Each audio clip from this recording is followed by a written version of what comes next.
Hello everybody, welcome back to Language, Litigation, and Integration. We continue on with current events, another episode of Casual Conversations.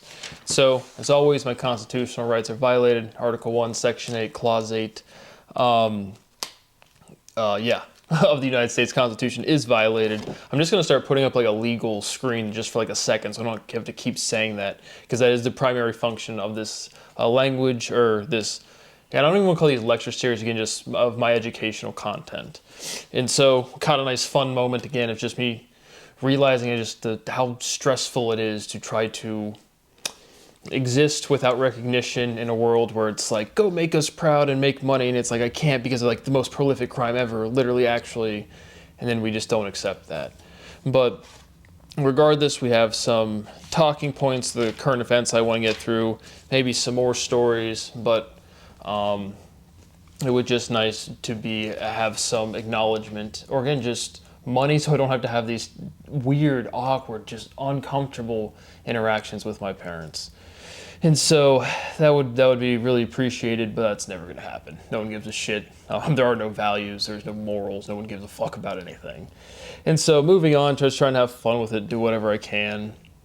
But this, I guarantee you, if some line item doesn't line up, sold a house, doesn't match up with the tax ID, I get some sort of letter from the IRS, my mom will absolutely 100% be like, well, what are you going to do? What are you going to do? And it's like, there's nothing I can do. I mean, I've documented everything. And that's why I want the understanding that my rights are violated. It is such a hard line in the sand, and there's nothing I can do. I mean, there's just nothing I can do, and it puts this stress, an animal forced into a corner that literally can't get out, can't move. And so again, I just can't emphasize enough, every crime, everything that's been documented, I'm not going to retell every story, there's a ton of them. Press every charge against every single person doing all of this stuff, everything I've documented, absolutely, whatever, make the law make sense and then enforce it. But all super fun stuff. So maybe a story at the end, but some more talking points. So we have the Winter Olympics, and we are in Milan and Cortina in Dompezzo, Italy.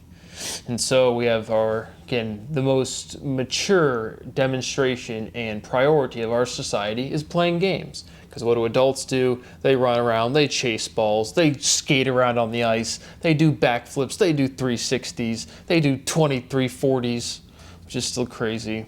But in a world where everyone has to be great, we need some more sports. So that's going around. Again, every country on this planet has universities that are supposed to educate their populace. It's still amazing how, again, historically relevant it is to say that like education is like still not like taught consistently, and it's like the least debatable thing in the world.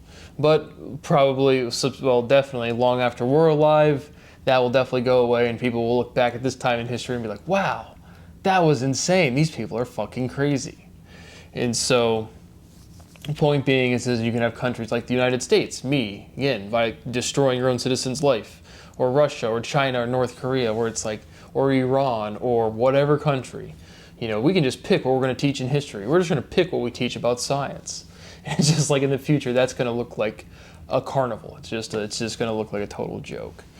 And so, but all of those countries, they can still come together so they can compete over games, because we can all get together and all be great over our sports.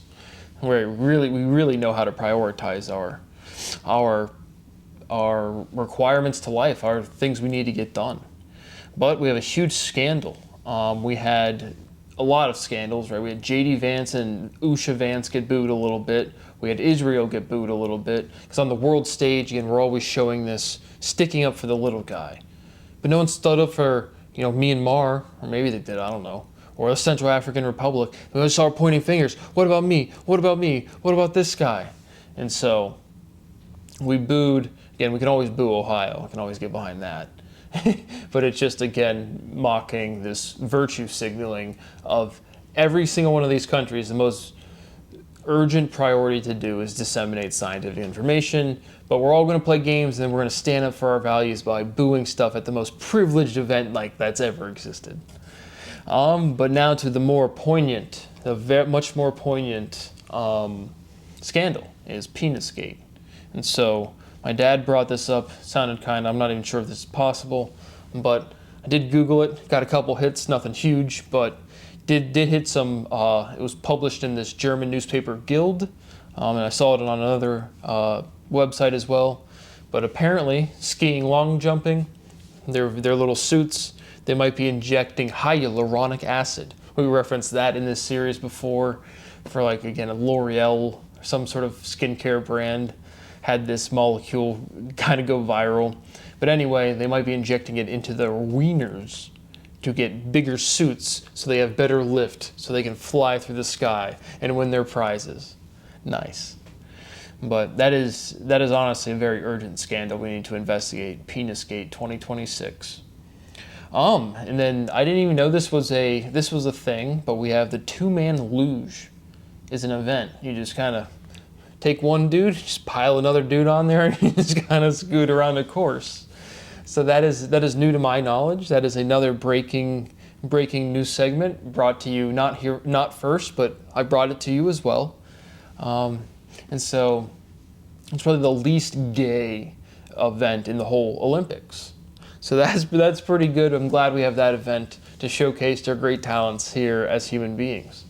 But now to another great scandal. I hate to break it to you. We had the halftime show. These Mexicans. Oh, Puerto Ricans. These non-Americans. Wait, is Puerto Rico in America? Oh, but he's not the Americans that we America with. Yeehaw. Sorry, that was a bald eagle. But yeah, we had this halftime show. We had Bugs Bunny, Bad Bunny. But he sang the words in Spanish. Scary stuff.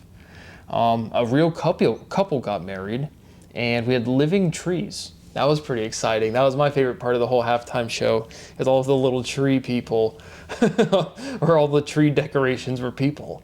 And so that was exciting. That was pretty fun to see. But seeing grown adults again, we're all at a sports show. We're watching people make millions upon millions of dollars in every corner. The announcers have good careers. The players are making millions. The coaches are making millions. The entertainers are making millions. So this is again priority number. I'm not sure which one has a higher priority, the Olympics or the Super Bowl. Because again, which game is the best game to be the greatest gamer of all the games ever played? Very important priority we need to have.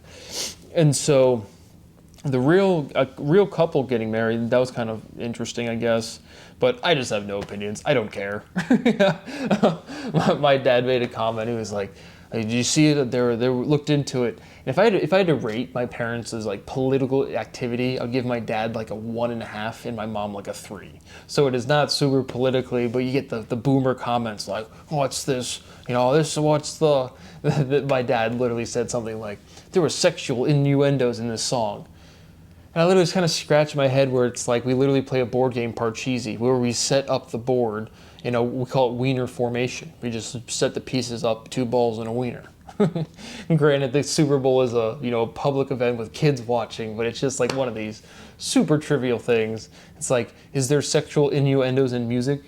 It's kind of like one of the main things that are in music. Should you be playing something super sexual around kids in any language? It's one of these things that's so trivial. It's like, our kid's gonna grow up and hear sex words. It's like, oh no, whatever could happen. But just absolutely no opinion. Seeing any sort of reaction, we had this great counter concert by Kid Rock and Turning Point USA, led by the steadfast Erica Kirk. And so we had huge drama. Again, we continue to demonstrate our maturity as adults here, worrying about games and the most pressing issues of our times. And so I'm glad the Turning Point concert also got a play. I was really moved by that. And so Bad Bunny got 128.2 million views. Yeah, no real opinions, but again, Janet Jackson still had the best halftime performance with Justin Timberlake. That was definitely the best one. But Jake Paul, another visionary of our time, he had to chime in on this one. He tweeted out supporting ICE and saying, if this country has benefited you, it's your job to honor this great country. Which, yeah, in some extent I do respect that, but Luckily for me, well, I live at my parents' house and don't have constitutional rights. And they don't even understand my life. So, do I have respect for this country? Well, this country does not have respect for me, or its own rules, or its laws, or anything. So, no. But, so Jake Paul stood out for that. That was really inspiring. Logan Paul, our ambassador from Japan, he had this counter to, this was also inspiring. He stood up to his brother, which, again, the Paul brothers, again, a quick geography lesson on Ohio. If, again, like I said, I'm in Columbus, the capital, which is geographically pretty much the center of the state. But if you start hearing this word, this great divide called Bowling Green, it's safe to assume anything north of that great divide is a place you just don't want to be. So if you're going from the south to the north, and you start hearing this word Bowling Green, just turn around and start going down. But Logan Paul came out and said, Jake, I don't support you saying, Puerto Ricans aren't Americans or something about ICE agents, so on and so forth. As you can see, my great studio has still been soundproof, and that is our resident scholar, Gus Man. So it's always fun. Again, still can't work anywhere in a country where we're supposed to work hard. But again, all the people working hard are at the Super Bowl and the Olympics, so I guess I'll just do what I can here. But his fiancée now, Yuta, from the Netherlands, wins the Olympic speed skate, the 1,000 meter. She is from the Netherlands. So, fun little history, because I'm sure at the watching the Olympics, why is the Netherlands always in orange? Turns out they had a guy named William of Orange. And so some royal family or whatever, but that is why they are in the orange jumpsuits. And so that's just inspiring stuff. The thought leaders of our time, Jake and Logan Paul, speaking out, again, brotherly conflict. Again, didn't Logan Paul fuck Jake Paul's girlfriend at one point? So they have a really tight brotherly bond, and they definitely were not impacted by getting rich and famous. That had no impact at any point in their relationship. And they're just sitting there, just studying human behavior and learning and philosophizing about the world. And now Jake Paul spoke out, the great leader, and then Logan Paul countered him with another great edict from the West. And so both live in Puerto Rico. Both, I think, moved there for tax benefits. But I was just inspired, again, this whole thing, watching grown adults making millions upon millions upon millions of dollars argue about sports. Really it brought tears to my eyes. It inspired me tremendously. And so, past that, we have some Canadians engaging in American activities. We have a shooting in Tumbler Ridge, British Columbia, Canada. Kills 10. That's including the gun person. I don't know if it was man or female, or a caribou. And it injures 25. So there's a nearby shooting that killed 2 others, maybe connected. So I heard the 2 others might have been the mother and sister, so maybe like a family thing. Didn't hear too much about this. Here's a little geography. I always remember at least the main Canadian provinces as Boss-Moke. The British Columbia, Alberta, Saskatchewan, Manitoba, Ontario, Quebec, Newfoundland, St. George's Island, that sounds like Epstein Island, Nova Scotia, and Labrador Retriever. And then Yukon Territories, Yukon, Northwest Territories, and Nunavut.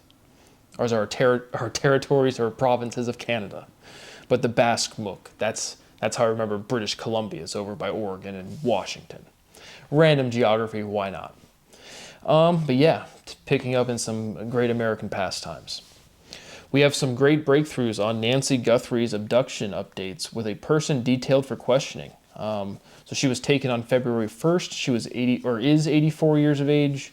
That is a thought that comes to head. It's like, old person taken for a while. Everyone's thinking it. I don't know. I don't have any insight to the case. But there was a doorbell footage. The local police officer came by, is investigating, and there was some reference to maybe it was the son-in-law who was the last person to see her alive. No real follow-through or update on that. And then I saw Megyn Kelly commenting some things like it didn't look like his facial structure. So no insight there, but it seems to be something's progressing. I don't know. Maybe something's still on the property. I have no idea. But they detained this person for questioning, but then he was quickly released, is what I read. And so that's what's going on there. We have the Catherine O'Hara. That's what we referenced this morning, which was super fun. But again, I don't get time with my family, and exciting stuff. Yeah, it's pretty fun. But here we had, so I always call this guy Colin Noir, but this is black dude, gun dude all over YouTube. I'm not even on like the TikTok or other stuff, but just, I always called him Colin Noir, but I think his name is Coleon Noir. I'm not even trying to make a joke, but Coleon Noir is how I read his name. But he had a video come out. Again, there's a little clip. We have a bunch of, again, more back stateside. We have more, more pristine and really, really inspiring mature behavior from our politicians and our representatives. So we're getting into that now. Coleon Noir's video has Borneo or Bovino, the guy that got out as the ICE Minneapolis dude. Again, I'm not sure the czar. No, that was Homan was the czar, but Bovino, the ICE dude, little short guy running around. And there's this clip of him getting interviewed in like a Capitol building by a reporter. The reporter, just got done dyeing her hair blue, and she's going to stand up, and then we have a little edgelord conversation and interaction. This reporter kind of like gestures at him like, I support the Constitution, the First Amendment, but if the Second Amendment gets, or then Bovino's like, well, what about the Second Amendment? She's like, well, what about the dead kids? And Bovino's like, well, what about the Constitution? Well, yeah, I agree. What about the Constitution, guys? What about the Article 1, Section 8, Clause 8? What about that thing? Oh, no. Oh, okay. But it's like the whole Constitution. Point being is that we have hypocrite on hypocrite, hypocriting with hypocrisy to hypocrisize the hypocrite that's not their hypocrisy, hypocriting. And so it all makes a lot of sense, more inspiring stuff. But Bovino's like, yo, what about the Second Amendment? And it's like, yeah, dude, what about Alex Preddy? What about his Second Amendment right? That's going pretty well, right? And so it's just like immediately out of Minneapolis and then back to just like narrative, brain dead, cookie cutter, cliche bullshit.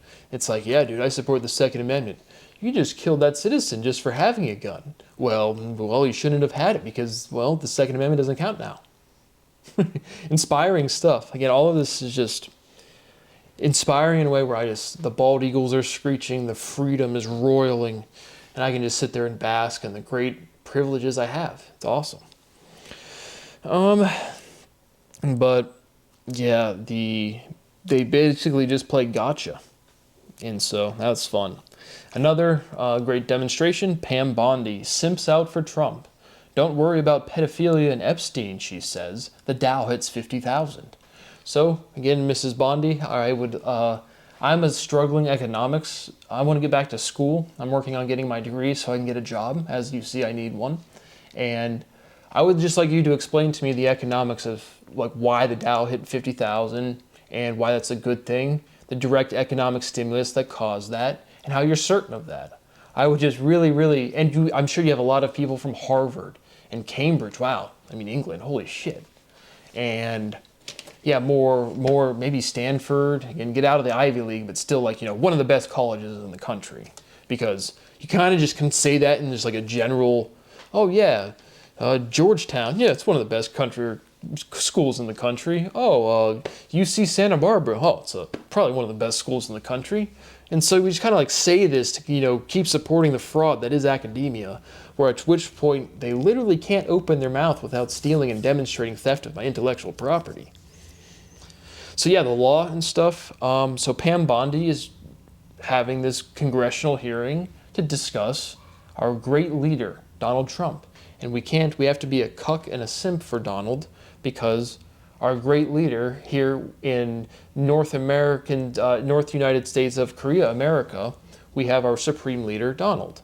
And he caused the Dow Jones to hit 50,000. And once the Dow Jones hits 50,000, it stays right there, and wealth is infinite. It's infinite wealth accumulation.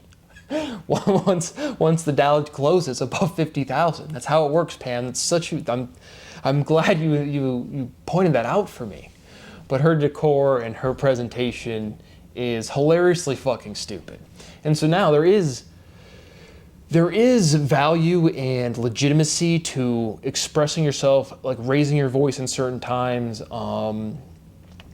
basically, I think the context of best to put it, meaning like under oath, in structured hearings, congressional hearings, to just speak as you would with like having a genuine, like kind of serious disagreement with someone you genuinely consider friends, where it's like you kind of you have respect for each other, but that's where I don't like the analogy. In actual politics, you don't have to respect the other. You have to respect the process of like governing shit. But point being is you can genuinely disagree. There is points to raise your voice or to even swear. I mean, certainly to swear, but to have more emphatic presentations of language. And genuinely, I don't really follow like the British Parliament, but you see them getting a lot more riled. But it's kind of like it doesn't seem theatrical. Pam Bondi sitting up there seems just like, oh my gosh, again, just like a 14-year-old girl just like retorting. It's just like she's offended and anything that gets thrown at her, she's gonna just, the Dow hit 50,000. How could you not thank our supreme leader for making that great financial achievement a reality? And so, point being is her testimony was high school girl bullshit. There is legitimacy to present raising your voice, swearing, cussing, maybe making sexual crude jokes. I mean, we're adults, and there's no reason to like the formalities kind of bullshit. But at the same time, most of my presentation, you get the most poignancy from, I don't want to say being stoic, but from not being overly emotional. I mean, words have meaning. We're back to that again. And so, but kind of value for both sides being kind of just cool-headed the vast majority of the time gives a lot more poignancy to when you get upset or when you do show emotion. And so just to get up there and just to be, extremely offended and oh my gee golly gowillikers, just for anything is just, for high school girl bullshit. And, your emotional change or output, especially towards like authority or like I'm putting my foot down, is a lot more poignant if you're not always just retorting and being overly emotional. And so it's carnivally stupid. Like I don't understand how this behavior is even like really present, but her testimony was just atrocious on all sides. So we had several people kind of questioning her. We had Tom Liu, black guy, I think, or was one of those Asians. You can never tell.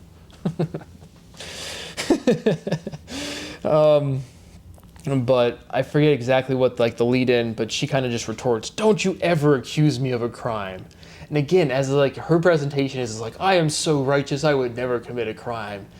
And it's just like, what theatrical, performative bullshit is this? It's like anybody can be accused of a crime at any time. It's like, what are you talking about? But it was this great hearing, again, was presided by the adult in the room, Jim Jordan, another guy from Ohio. So we just have him, J.D. Vance is just ruling the vice presidency with the utmost class and integrity. Did you even say thank you once, J.D.? Did you even say thank you once? And then Jim Jordan is just, I think this is the House or the Senate. It's a joke. There are no laws. Shit is a joke. But kind of the hearing opens up. Another person, Bondi gets questioned by several people. And at the beginning of like swearing Bondi in, one of the representatives is like, hey, if you're in this room and you have not been heard by the Department of Justice, taking a victim statement, being heard by law enforcement, stand up or raise your hand. And then every single person stands up. And so, Bondi doesn't even like acknowledge them, refuses to like acknowledge them in the room. And it's just like, this whole Epstein thing, I don't even fucking like remotely understand as to like how this is going on, where it's like, oh yeah, this pedophile that definitely didn't kill himself, and there's clearly like a ton of people involved, and it feels like, and then you have to have like a vote, you like have to have a law to like disclose the pedophilia, and then it's like becomes a law, and then it like doesn't get released still. Like I just don't. I mean, obviously the law doesn't exist, and so that's going on. That's rip roaring here in the States. It's pretty exciting stuff, I guess. But yeah, there are no laws anywhere, and everything's a big hypocritical pile of bullshit, as we emphasize in every episode. We had another, again, here in Ohio. Ohio is just putting on for the city right now. And so we had Lucas Perez. He is a human rights expert. That is how he's described in his biography on the Ohio State University's website, which is heavily supported by Les Wexner, who is also kind of referenced in the Epstein files. So that's exciting. So it's like, it's a small world. It's exciting stuff. So that's right here at home. Go Bucks. But we have a reporter go into this, I guess, one of the buildings. And again, we saw what happened when I tried to go, again, like publish paper, go do stuff. Nope, law enforcement. What are you doing on the campus? Oh, it's a public university. I'm trying to exercise my constitutional right. Article 1, Section 8, Clause 8. Right, dude? That's why I'm here on the campus. I emailed, what was her name? Cassandra Schaefer before. So we're just going to boldface violate the Constitution with a sworn oath, with a gun on our hip, badge, and then we're going to cash our paycheck and tell our kids to go to school and study. Yeah, no hypocrisy there, man. Good job. But reporter goes into a building at OSU and is like, hey, at first I saw come across what I actually, again, I know this is crazy, but I actually click on the stories, and when I just see stuff on Reddit, I don't just immediately comment. I actually look in a little bit sometimes, all the times, but get as much data as you actually can.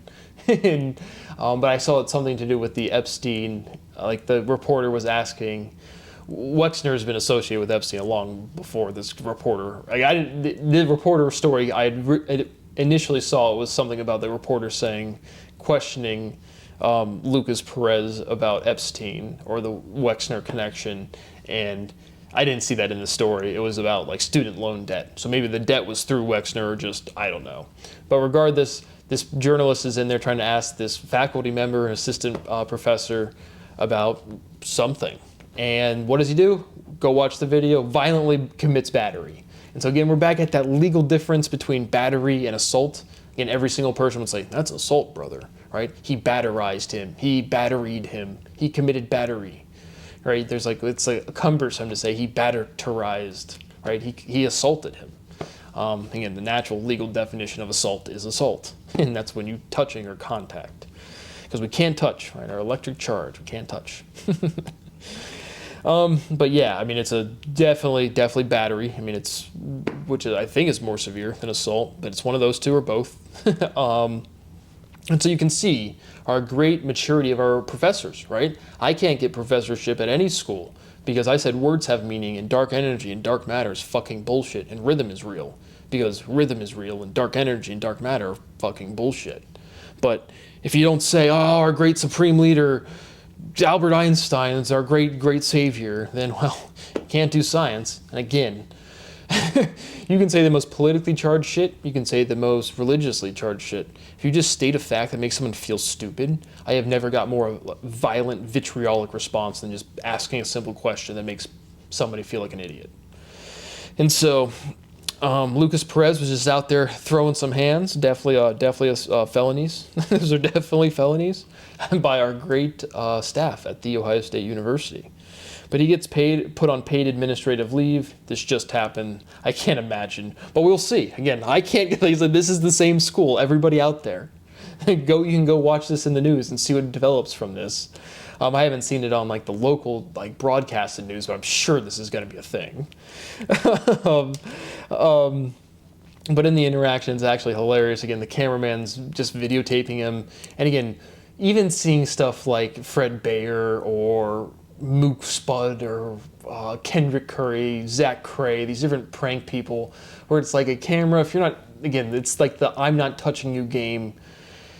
They are antagonizing people doing pranks, but to me, even under that type of antagonism, where it's stupid fun, it might be antagonizing to you, but that's still a hard line where you just walk away, as opposed to trying to smash the camera out of somebody's face. That's immediately assault, battery, property damage for the person, even with that antagonism present.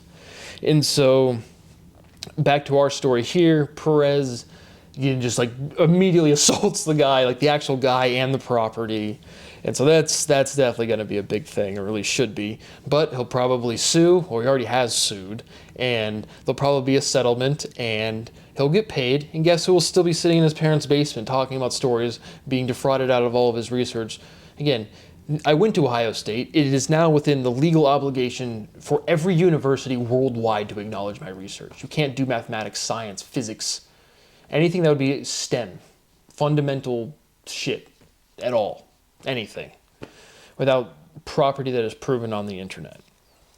And so that's going on at the Ohio State University. Pretty fun stuff. Pretty good stories for today. And so I think this went on long enough. Again, my rights continue to be violated. I think I am just going to put like a legal disclaimer saying, you know, again, I'll put just a flash screen at the end of these videos, I guess, now, or at the beginning, just to stop having to say it every single time. But my rights continue to be violated. It is profound and extensive stress. It is all illegal. I continue to ask anybody to find it within your cold, callous heart to give me a little bit of money so I can have some quality of life. Because it's at zero. It continues to be zero. There's nothing wrong with me. I'm the victim of crime. And I'm not in an environment where people accept reality. So that's what I got for you right there. Thank you for watching. See you on the next video.